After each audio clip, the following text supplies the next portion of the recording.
Buenas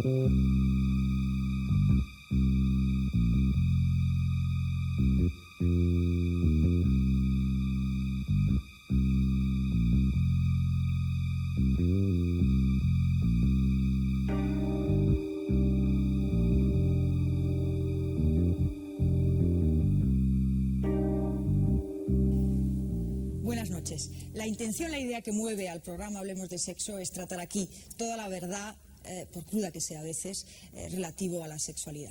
Pero esta noche vamos a hacer una excepción porque vamos a ocuparnos de las mentiras que hay en torno al sexo, de los mitos sexuales. Y por mito sexual se entiende aquellas ideas erróneas, aquellas historias que se transmiten de generación en generación, como por ejemplo una de las que tratamos en el programa pasado, que la masturbación provoca enfermedades psicológicas o físicas, o que la vida sexual, no hay vida sexual en la tercera edad. Bueno, pues estas ideas se transmiten, como digo, de generación en generación y han creado más de un problema, más de un trauma, más de una frustración y más de un comportamiento sexual inadecuado. Otra forma de entender el mito sexual, y quizás pues es la acepción del argot popular, son aquellos atributos sexuales que suelen estar encarnados en una determinada personalidad que ha sido pues explotada por determinadas publicidades o campañas de marketing y que a veces tienen poca realidad y mucho de artificial, como por ejemplo mitos del cine como Marilyn Monroe o Marlon Brando, que trataremos esta noche. Pero para romper el hielo del comienzo de un programa vamos a preguntar directamente lo siguiente: ¿qué entiende usted por mito sexual? Mito sexual es aquello que fue mentira, pero de lo que hemos presumido tantas veces. Paul Newman, por supuesto. Bueno, hoy en día no, francamente, tal cual era. O William Hart. Hay algún caso que otro que para mí son auténticos mitos sexuales, debo confesar, aquí delante de casi nadie. Pero me parece una tontería, porque el mito sexual es la persona que tienes a mano y que puedes tocar y que te hace vibrar, sentir. La persona que tiene una piel como la que uno anda buscando toda la vida, eso es. Pero el mito imaginado, como estos casos de los actores que yo hablaba, es una tontería. No hay que soñar con imposibles, es mucho más práctico y mucho más emocionante. Aquellos a cuya piel llegas extendiendo la manita. Entiendo el mito sexual de Marilyn Monroe, de Marlon Brando en su momento, de Kim Basinger, no sé, de Paul Newman aún, ¿no? Pero yo tengo un mito sexual mucho más tocable, algo más creíble. Yo creo en el mito sexual verdadero, en la mitomanía que sientes por alguien a quien verdaderamente deseas y a quien has deseado y con quien has estado. Y quien es de pronto alguien con quien sueñas, con quien tienes un sueño erótico y puedes al día siguiente convertirlo en realidad. Mitos sexuales son todas aquellas personas o aquellos grupos que hablan de un personaje que acarrea consigo unas grandes dosis de sexualidad, como llegar al orgasmo una noche 7, 9 y 10 veces, el conquistar a 50 mujeres en un mes. Todas estas cosas están basadas casi siempre en la imaginación y en la frustración. Yo creo que casi siempre los grandes mitos sexuales son grandes frustrados sexuales. Al igual que Freud defendía de que todas las enfermedades venían por culpa del sexo, no es para tanto, pero yo creo que todos los mitos, el machismo por ejemplo, que no es un mito sexual pero puede serlo, viene acarreado por una frustración del macho, y en la mujer ocurre lo mismo. Casi siempre la mujer vamp, la más conquistadora oficialmente, es la menos feliz sexualmente casi siempre. Uy, por mito sexual, yo creo que, yo soy uno de ellos, te voy a decir por qué. Porque cuando se estrenó el último cuplé, yo tenía gente que venía a mí, matrimonios, novios, amantes, y me decían: Sara, te hemos visto en el último cuplé, y cuando das el beso ese, cuando cantas, que se te ve como así como la saliva así entre los labios. Mira, esa noche hicimos el amor, mi mujer y yo, y se quedó embarazada. Hay quien identifica el mito sexual con un nombre o con una cara conocida. Hay quienes prefieren la realidad de cada día que se puede tocar, como por ejemplo Ramoncín, y considera el mito como algo no deseable. O hay quien señala, como por ejemplo Moncho Borrajo, una idea que es interesante, que un mito a veces surge de una frustración. Aquí, en nuestra cultura occidental, circulan muchos mitos. Uno de los más extendidos es que una relación sexual siempre tiene que tener una penetración o un coito vaginal y que todo lo demás, las caricias, los besos, un sexo bucogenital, una masturbación mutua, son simplemente un preámbulo, ignorando que precisamente estas conductas a veces son mucho más placenteras y pueden ser una relación sexual por sí mismas.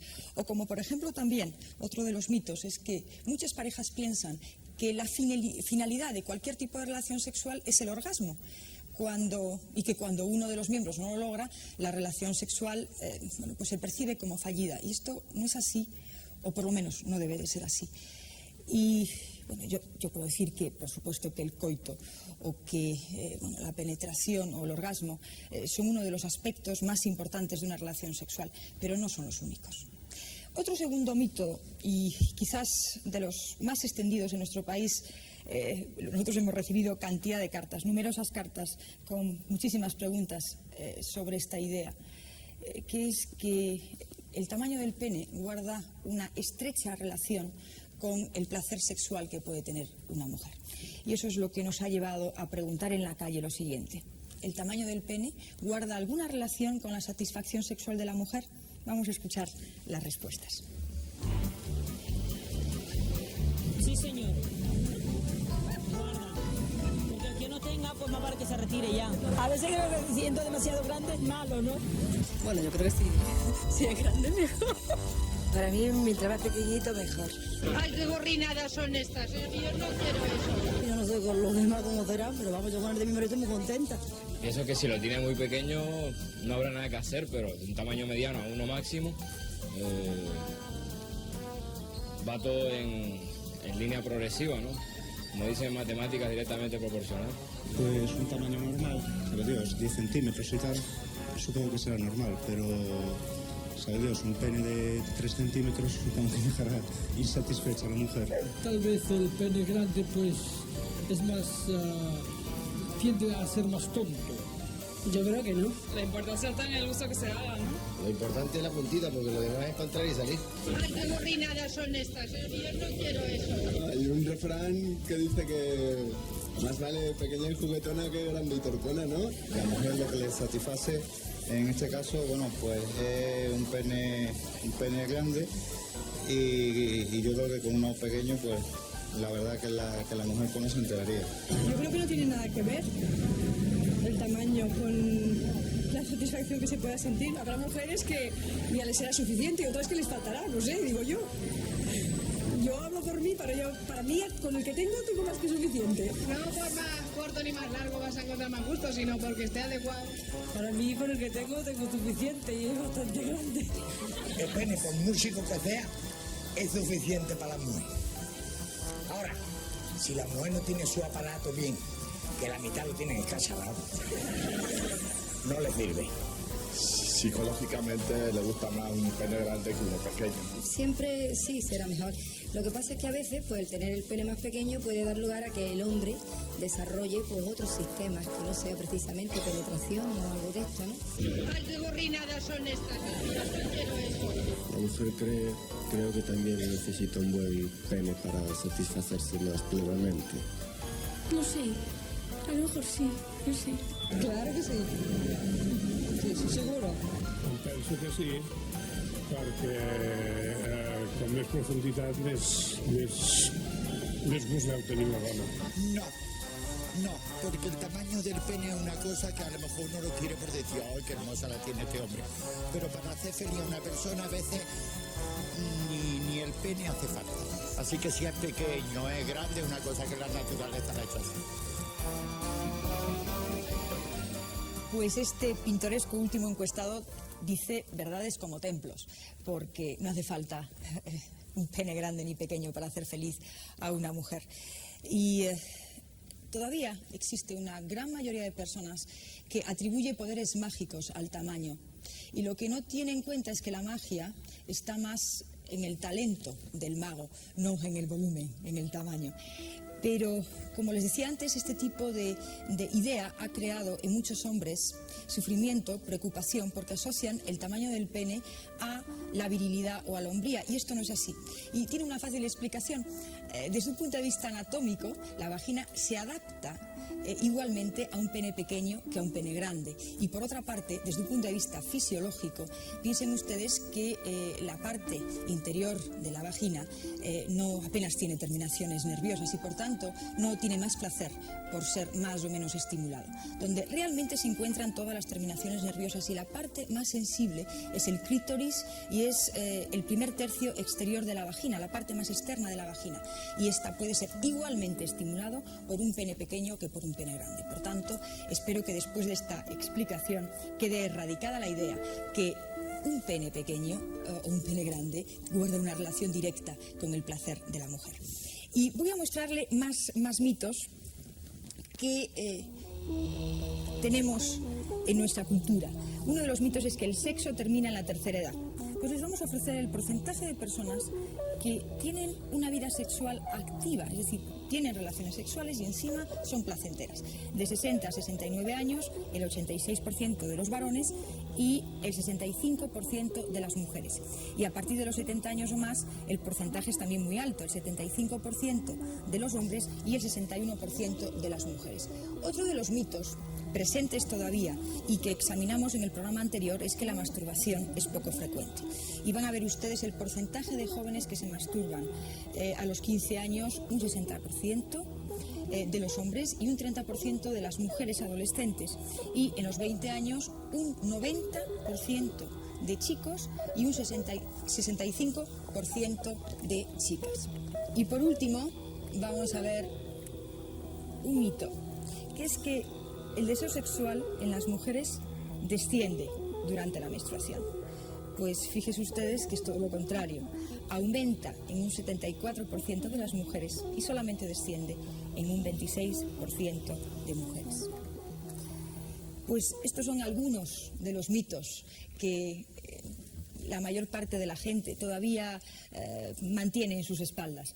Como por ejemplo que el hombre tiene una vida más activa o tiene una vida más, necesita más tener una relación sexual. Pero antes de pasar a ofrecerles una encuesta sobre este tema, me gustaría, si hay alguna duda entre el público, que hicieran cualquier pregunta sobre este tema o sobre cualquier otro.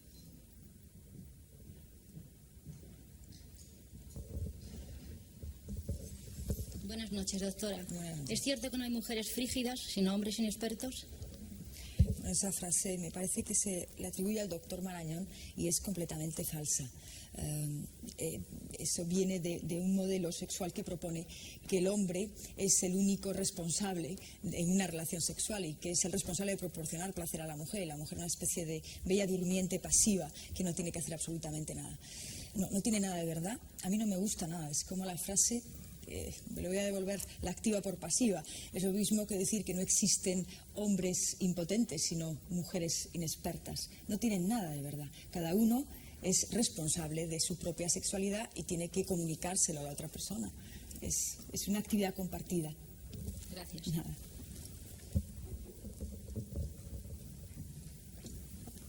Hola, buenas noches, señora Buenas Ochoa. noches. Mi pregunta es la siguiente. ¿Por qué los hombres casi siempre suelen tener más prisa en la relación sexual que la mujer? Bueno, no todos los hombres, algunos hombres. Estos hombres que sí suelen tener prisa es porque asocian la relación sexual a la eyaculación y al orgasmo, primero. Segundo, porque no conocen la respuesta sexual de la mujer. La mujer necesita más tiempo para la estimulación.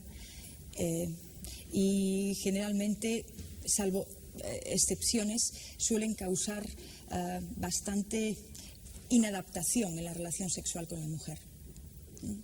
Muchas gracias.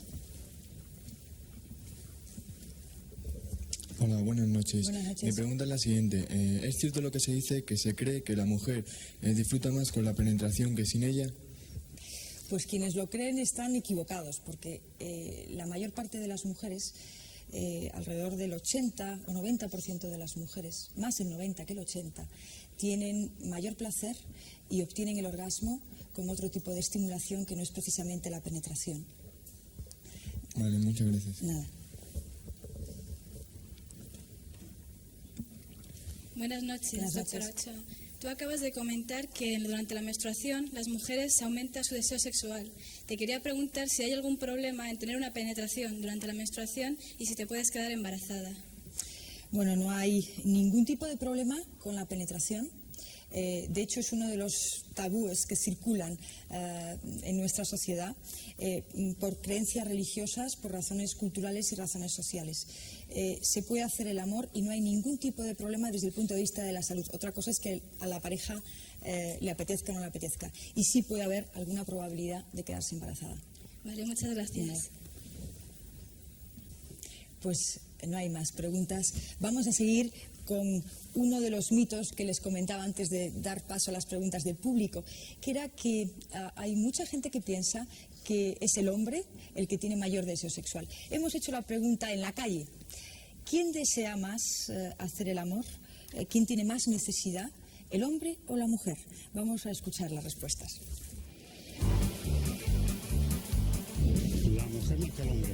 Yo creo que como necesidad el hombre. Yo creo que indistintamente. Yo creo que el hombre, porque están más calentones. La mujer, pues, que yo crea, siempre está más dispuesta que el hombre, ¿eh? El hombre, siempre casi más el hombre que la mujer. Porque yo tengo 56 años y me pasa a mí que ya no me acuerdo del santo del día, ¿eh? Yo no creo que el hombre tenga más necesidad que la mujer. Pienso que no. Que los dos necesitan igual. Creo que las mujeres son más... les gusta más. Hablando en plata. El hombre ve cualquier detalle y ya está a punto, ¿no? Y la mujer se aguanta. Para mí es más fría la mujer que el hombre. Hay veces que posiblemente pueda ser el hombre, pero vamos, pienso que los dos. Yo pienso que la mujer. Creo que el hombre. Yo qué sé, el hombre siempre tiene más ganas que las mujeres, ¿no? No, los dos por igual. Igual. Es que eso ha cambiado mucho. Ahora yo creo que quizás la mujer más que el hombre. Yo creo que el hombre porque es una necesidad de ellos, ¿no? Yo pienso que los dos iguales. El hombre. porque sí, es el hombre. Lo necesita más. La mujer puede pasar sin sexo. Hombre, cualquiera de los dos son animales y como tal sienten sus instintos. Pero vamos, cualquiera de los dos, tanto uno como otro, necesitan en cualquier momento el poder relacionarse con la persona del sexo opuesto. Pues las opiniones están divididas. Algunos piensan que el hombre, otros piensan que la mujer.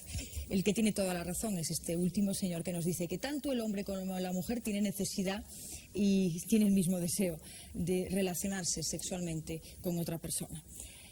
Pues contra los mitos, contra las creencias falsas, contra las historias que, como les decía al principio, han creado y crean bastantes preocupaciones y bastantes sufrimientos, la información es el único arma.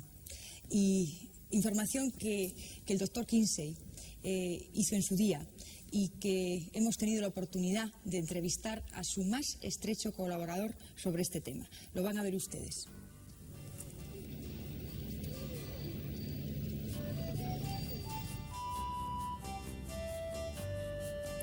Estamos en la Universidad de Indiana y aquí detrás de mí está el Instituto Kinsey.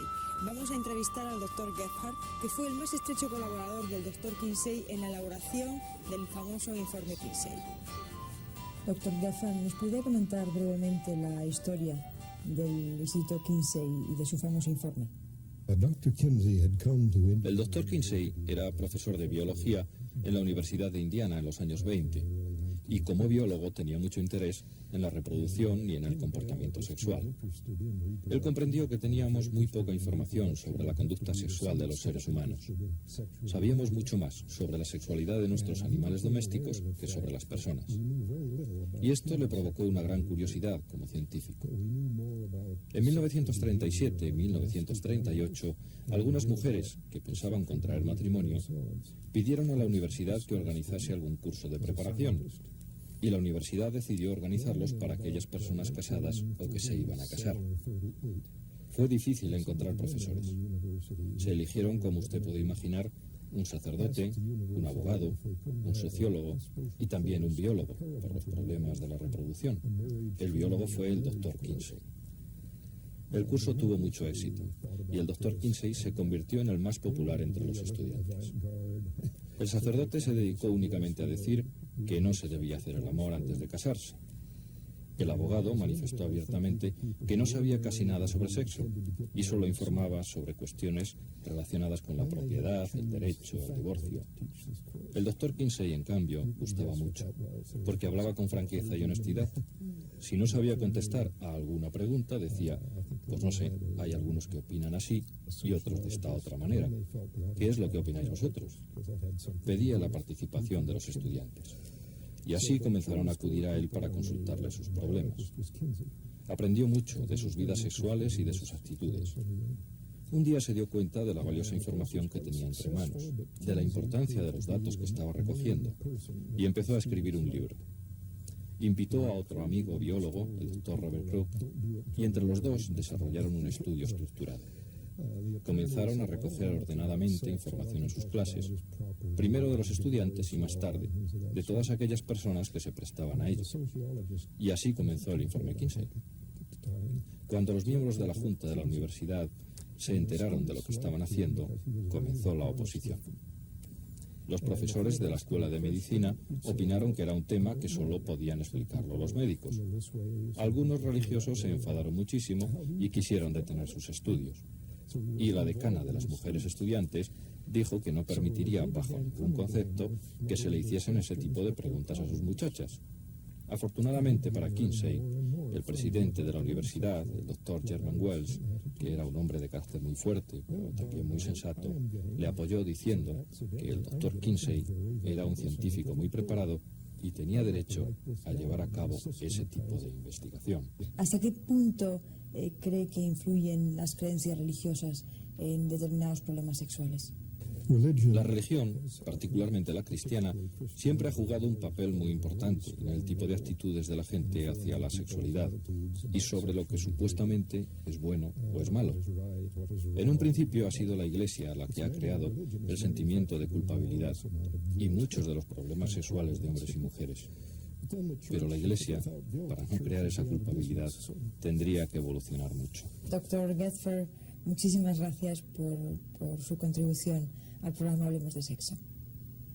Pues bien, el informe Kinsey, el estudio del doctor Kinsey y sus colaboradores, sirvió como punto de referencia para desmitificar muchas historias sobre los comportamientos sexuales. Porque, como les decía al principio del programa, los mitos sexuales están basados en historias erróneas y también en determinadas campañas de publicidad.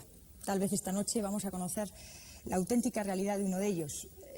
Vamos a ofrecerles un striptease de Norma Jean, más conocido como Marilyn Monroe, y que quizás si estas imágenes hubieran alcanzado, se hubieran difundido tanto como la famosa fotografía del calendario, Norma Jean tal vez no hubiera llegado a ser Marilyn Monroe.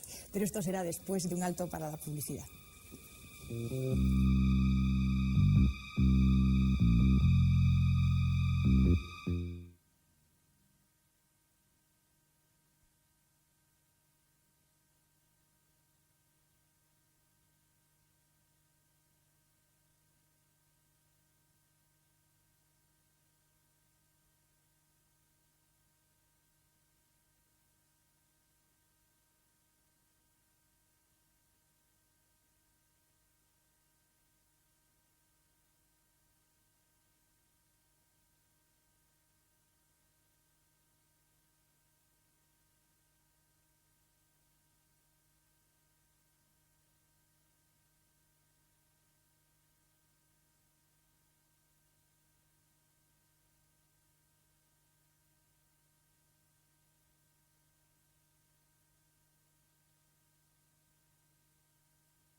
Para seguir hablando de los mitos sexuales, esta noche nos acompañan Carmen Rigal. Buenas noches, Carmen. Hola, buenas noches. Periodista, y también Antonio Álvarez de Solís, periodista y escritor. Buenas noches. Hola, Antonio.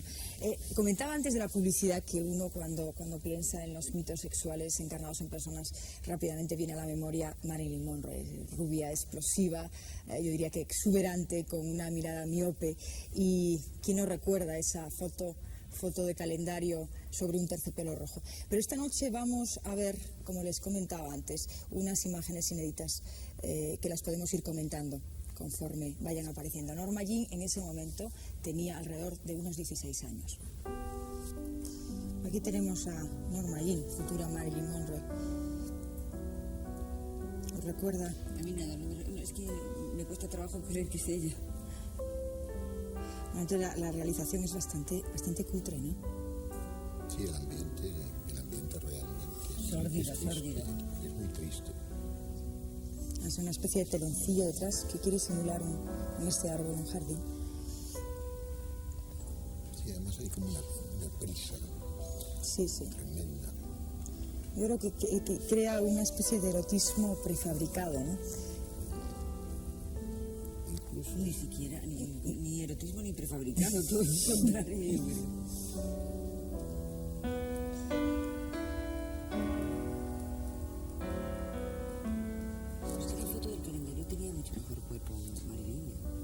Sí, aparte de que parece que tenía otro cuerpo, incluso más juvenil que este. Sí. Tanto la forma de las caderas como de las piernas. Sí, de alguna manera también en aquella foto del calendario se interpretaba ya a sí misma. Sí. Claro, realmente el gesto hace pensar un poco, es muy aventural decirlo, pero que está bajo efectos un poco de somníferos o de algo de alcohol. No sé si estaréis de acuerdo, ¿no? Alguna droga, ¿no? Debe haber tomado algo, sí. Es un poco extraño, ¿no?, que no hayamos conocido estas imágenes y que únicamente conozcamos a la Marilyn que aparece rubia, explosiva, como comentaba antes, ¿no? Bueno, pero es que esto hubiese acabado con Marilyn antes de empezar.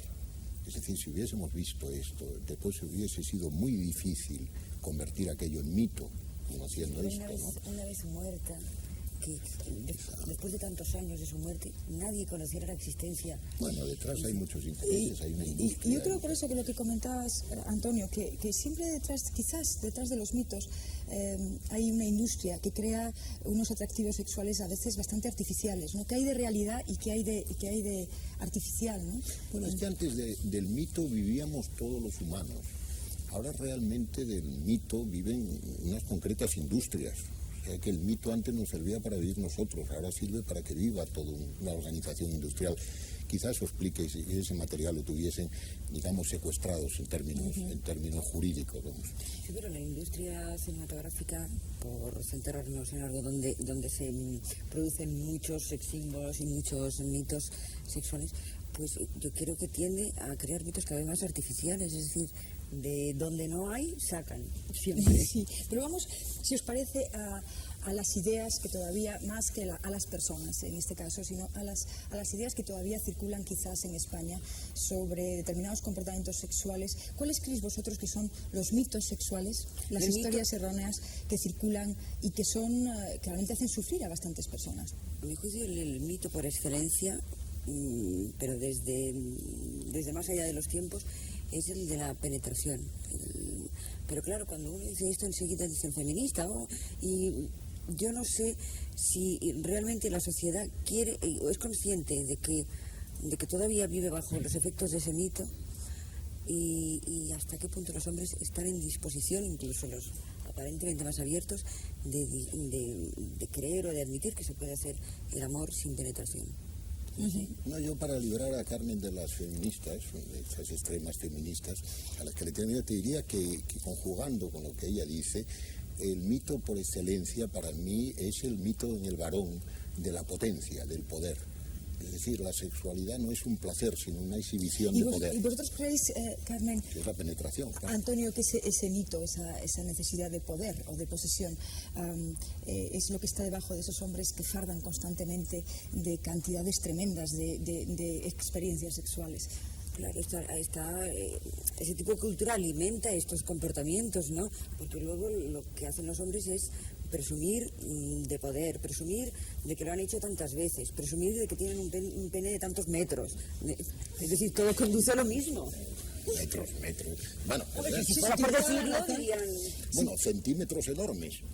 Lo que dice Carmen tiene toda la razón. Si hay verdaderas esculturas donde aparecen realmente tamaños asombrosos. Bueno, las grandes fiestas, las saturnales, las fiestas en el Mediterráneo, donde exhibían las sacerdotisas incluso penes dorados inmensos, eso sí, de 2 o 3 metros. esto ocurría. Pero bueno, al fin y al cabo, esto tiene una explicación. ¿Qué es el mito? En suma, el mito es esa realidad que nos gustaría que existiese y nunca puede existir, a la que tendemos siempre. La que nos consuela de nuestras impotencias, la que nos consuela de nuestras que queremos que existan realmente penes así. Sí, nos gustaría, sí, los caballeros. Bueno, sigues creyendo en el fondo en esa... No, yo no.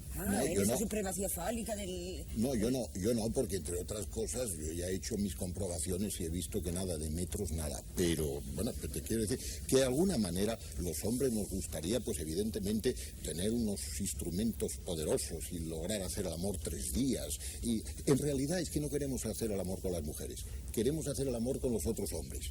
Y contárselo. Este es el mito, claro, con nosotros mismos. ¿Y qué me decís de las señoras estupendas o señoras sex symbol? O señoras que realmente... Es un fastidio, porque además como todas las publicaciones, la publicidad, todo crea cantidad de sex símbolos de mujeres, los cánones de la publicidad, las mujeres son perfectas, entonces es continuamente una sensación de frustración, de no poder alcanzar esas medidas, de no caber nunca en esos vestidos de goma donde solo caben niñas de 30 kilos. Eso genera muchas frustraciones. Y hay otro de los mitos que circulan, que es necesario y se disfruta muchísimo más con un orgasmo ruidoso y estrepitoso. Y cuando no se obtiene, se piensa que la mujer o el hombre tiene menos potencia, menos capacidad. Bueno, cada uno tiene su estilo. Yo te diría que con el orgasmo ruidoso el que disfruta mucho es el señor, claro, el de la habitación de al lado. Este disfruta la burrada. Pero yo de todas maneras, bueno, esto depende también de la circunstancia, porque claro, en un momento dado, yo hablo ahora como caballero, ¿no? En un momento dado una señora que grite, pues te puede asustar muchísimo, si la cosa viene de improviso, si te dice, ¡ay! Dices, bueno, porque nunca sabes lo que le puede pasar. Pero bueno, también puede ser un excitante, y yo creo que en el amor valen todos los excitantes posibles, incluso habría que pensar en inventar algunos más. Si fuésemos realmente humanos, inventaríamos excitantes nuevos todos los días, porque es una maravilla practicar el amor excitándose y pensando cosas. A mí me parece una maravilla, ¿no? Y luego también existe otro, no sé si estaréis de acuerdo, del famoso que nos llevan cantidad de cartas a este programa sobre la necesidad y nos piden técnicas para lograr un orgasmo conjunto. Eso conviene que lo expliquéis bien, porque también eso sí es el gran mito o la gran engañifa, no lo sé. Engañifa. Porque es que eso es lo perfecto, se tiende a eso, y el que no puede llegar a eso se siente pues... Pero es tan bonito como es cada uno tener el orgasmo cuando le toca. Sí, pero los libros no dicen y eso. Disfrutas del tuyo y después viendo el otro. Y compartirlo, no sé, eso es un tejido sutil, hermoso, no precipitarse. Ahora 1, 2, 3, los dos juntos. ¡Pum! Mira, Antonio, yo que soy víctima de una determinada educación sexual, pues a mí siempre se me ha dicho, y los libros que he leído se me decía, que había que tener el orgasmo conjuntamente. Sí. Entonces yo no sé si alguien en mi generación, todos lo creíamos, ¿eh? Sí, no, eso es y nadie se atrevía a decir nada. Sí. Bueno, y entonces había que inventar los orgasmos fingidos, sobre todo las señoras, que por lo visto sois más talentudas en lo sexual y empleáis más tiempo y más sosiego y más calma y más tiempo, y entonces pues de repente era cuando venían aquellos excesos verbales de ay, uy, ay, para que el hombre dijese ya está, ya lo he conseguido. Ahora... Pero eso genera frustración, ¿no crees? Sí. Y genera frustración a las mujeres que lo hacen. Sí, porque bueno, puedes hacer un poco de teatro, pero el vacío... Claro. Interno que te queda. Claro. Ahora, otra de las ideas que precisamente hemos recogido en una de las encuestas antes era que supuestamente la mayor parte de la gente ha contestado que sí, el hombre está siempre mucho más dispuesto a tener relaciones sexuales que la mujer, que el hombre tiene más deseo, que el hombre es más... Más urgencias, quizás es la urgencia, el hacer una necesidad. Eso entiendo yo, ser una necesidad, aquí te pillo, a ti que te mato. Y quizá...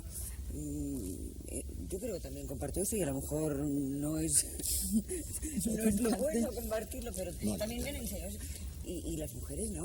Vamos, más piano, sí, y además piano se va lontano. Porque no necesitáis exhibir el poder, entonces vais buscando no solo el placer, sino el amor que está detrás del placer y que le da sentido. En cambio, nosotros necesitamos probárnoslo todos los días y a todas horas cuando hay una señora enfrente. Y es un verdadero tormento tener que ver a una señora y decir, y ahora, ala, aquí estoy yo.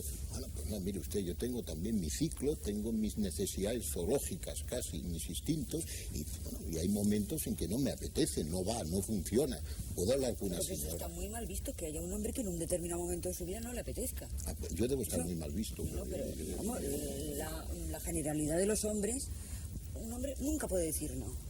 No, pues bueno, no se puede decir no, pero después pasa lo que pasa, ¿no? Pues hay que decir en un momento dado, pues mire usted, señora, vamos a cenar y después la acompaño a usted a casa, le abro usted el portal, le doy a usted la llave y hasta otro día, y lo he pasado fenomenalmente bien, pero empezar con aquello, ¿puedo subir a tomar una copa? Bueno, no, esto está cambiando mucho ahora y además esto también tiene sus ventajas en otros terrenos. Bueno, no digo dónde, es igual. Pero lo que sí es verdad es que la idea que apuntaba Moncho Borrajo, que muchos de los mitos y de esos comportamientos que vosotros describíais están basados en una frustración o en una necesidad de lograr algo que no se logra. Entonces uno se encarama en una idea como es la necesidad de conquista, la necesidad de probarse, la necesidad de presumir delante de los amigos o de las amigas de conquistas sexuales. Pero yo creo que eso todavía genera más frustración, ¿no? Yo creo que, a ver si me desmienten esto, yo creo que el éxito que están consiguiendo todos los señores maduros, excepto yo no, pero los demás señores maduros todos, el éxito que están consiguiendo es porque ya no agobian a las señoras. Es decir, esa pérdida un poco de interés biológico, por eso, por la penetración, por la genitalidad, los convierte en más interesantes, da más reposo a la relación hombre-mujer, ¿no es así? Es posible, no lo había pensado, pero es posible. ¿No crees esto de que digas, bueno, este señor puede salir a cenar conmigo sin que después quiera subir a tomar una copa? ¿Y por qué ese siempre el hombre el primero que da el primer paso? No, yo en eso no estoy de acuerdo. Cada vez Antonio? hay más mujeres. No lo dais ahora vosotras, ¿no? Sí, las mujeres ahora, que no sé, pero muchas son las que invitan a tomar la copa, son las que se toman Pasa una copa. muchos apuros. Lo que sucede es que si el partener es de los que cree que tomar una copa es que rápidamente pasar a la cama y hacer el amor, es decir, penetración, porque es eso. Sí. Es que es terrible porque es ir con ideas preconcebidas y luego si no las logras te sientes o se deben de sentir muy mal, ¿no? No, el hombre piensa, me ha invitado a tomar una copa, está clarísimo. Sí, bueno, eso te cura un poco la edad, pero el papel nuevo de las mujeres realmente habéis pasado al ataque y habéis pasado al ataque de un modo importante y muy preocupante. Pero no es el ataque. Yo salgo a cenar poniendo esa condición, después no hay copa, Si cenamos... Vamos a dar paso, si os parece, al público, si es que quieren hacer alguna pregunta, tanto a Carmen Rial como a Antonio Álvarez de Solís, como a mí. Buenas noches. Yo quería preguntar a la señora Ocha, o a la doctora Ocha, ¿por qué las adolescentes cuando están en una relación chico-chica tienen más problemas a hacerlo la primera vez que los chicos? ¿Se refiere a usted que las mujeres tienen más rechazo, se muestran más? Bueno, quizás por el peso de la cultura, ¿no?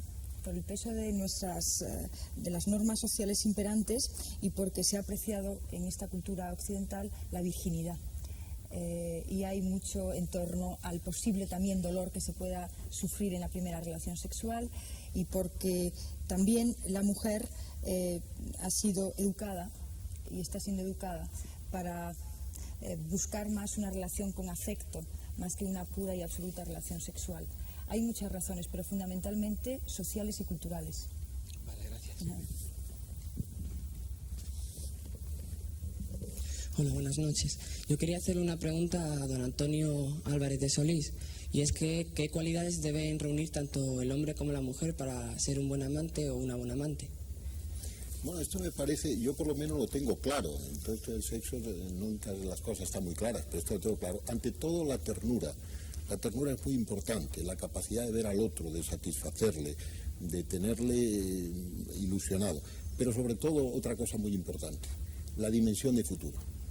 Es practicar bien el sexo cuando hay amor, significa construir hacia adelante, sin futuro no hay presente. Bueno, yo en esto no critico a los que tienen un puro ejercicio genital y quieren divertirse 5 minutos, pero ojo, eso también tiene un precio, tiene un desgaste. De acuerdo, gracias.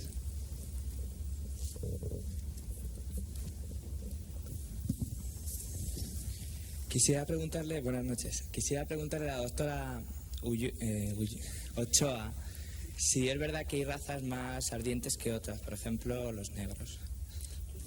Pues no hay ninguna razón biológica que explique y que demuestre que hay razas más ardientes que otras. Lo que sí hay es que hay culturas que viven un sexo más espontáneo, más primitivo, más impulsivo, más ingenuo o más lento. Pero las razas pueden ser blancas, negras, bosquimanas, indios. No hay ninguna razón para pensar que una determinada raza sea más potente o más ardiente que otra. Gracias. Nada. Ya no hay más preguntas. Yo sí quisiera preguntar una cosa. Tal vez más ardientes no, pero ¿no es posible que haya razas morfológicamente más dotadas? No. ¿Tampoco? No hay ningún dato biológico, esto que hay en torno a la raza negra, por ejemplo, que tienen unos órganos sexuales más con un mayor volumen o que tienen mayor potencia sexual o que son más ardientes. No, lo que sí influye es la cultura donde vivan. También el clima, las costumbres, las normas, lo que pueden hacer que una vida sexual sea más promiscua o menos promiscua, más rápida o más lenta. Y no se puede dar la curiosidad también. Es decir, siempre la sexualidad es también como un afán de descubrimiento, como una navegación. Entonces, claro, yo digo como hombre, de repente ver a una negra bonita o ver a una japonesa, ver a una oriental, es decir, es una cuota añadida de curiosidad. Es decir, un estímulo del deseo, ¿no puede ser eso también? Bueno, quizás haya costumbres más, o mujeres japonesas o españolas más misteriosas que otras, o a lo mejor determinadas costumbres o conductas sexuales son más refinadas, más sutiles o más rudas en unas culturas que en otras. Pero no hay, yo no conozco ningún dato, ninguna razón biológica que apoye... Que pertenece al mito también, Sí, ¿no? también. Pues os agradezco mucho que esta noche hayáis estado aquí para seguir hablando de los mitos. Muchas gracias. Gracias, buenas noches. Y vamos a seguir con el programa, finalizando los mitos con uno que ha sido objeto de muchas preguntas y de cartas a este programa. ¿Por qué es necesario conocer la vida sexual? ¿Por qué es necesario tener información para vivir la vida sexual? Mucha gente piensa que se debe de vivir de una forma espontánea, que no hace falta ningún tipo de conocimiento. Bueno, no es que nosotros pretendamos que la gente se zampe un tocho tremendo de tomos de fisiología, de anatomía o de sexología. Eso lo dejamos para los especialistas o para los profesionales de la salud que quieran conocer minuciosamente y detalladamente la vida sexual. Pero lo que sí es verdad es que la información es absolutamente necesaria para vivir una vida sexual lo más gratificante posible, para evitar problemas, para ir más seguros y para evitar estas historias erróneas que crean cantidad de sufrimientos y de traumas, como son los mitos sexuales que hemos examinado esta noche.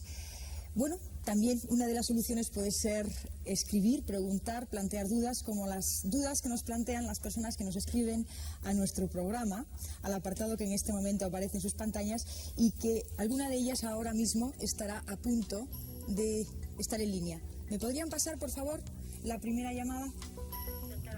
Sí, buenas noches.